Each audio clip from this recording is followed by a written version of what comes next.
All right, getting back to our top story here on RT, the potential release of oil reserves by the UK, France and the US as the UK possibly faces a possible petrol supply strike. Let's discuss this now with political analyst Peter Ayer in Birmingham. Thank you very much for coming on RT today. What do you make of the possible timing of this, what could be an emergency oil release? Obvious that this is has got a political overtone with the up-and-coming elections in the next 12 months on either side. What one has to understand is that the reason why the price of oil has gone through the roof is because of the ongoing conflicts. You know, of late, Obama and Netanyahu were threatening action against Iran.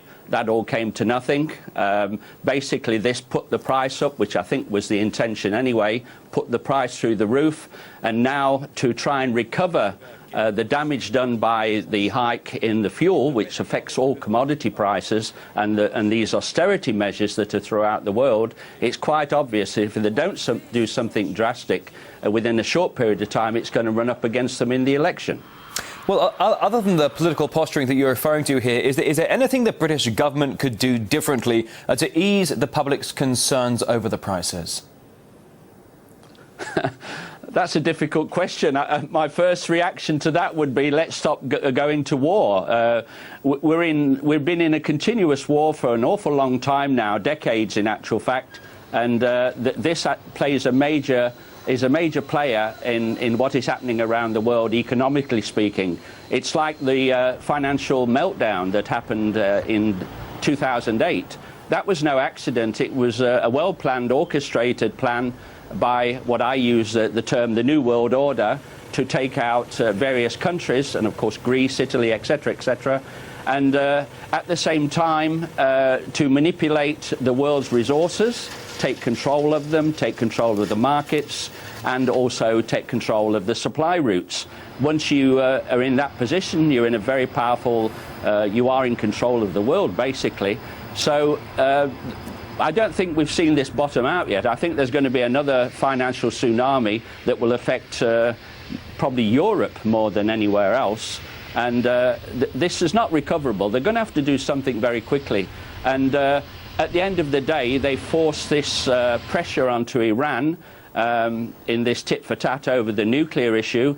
That has now reduced the oil flow to Europe, and now they're going to have to compensate that by pumping more in from their strategic reserves. Now, when you mention the whole issue of the embargoes on Iranian oil and how the price clinch is now affecting parts of Europe, when it comes to the British government and the French as well, considering a possible release of oil reserves, why are Germany and Italy against the oil release when you consider that Italy is one of the biggest consumers of Iranian oil in the EU? Surely it should be interested.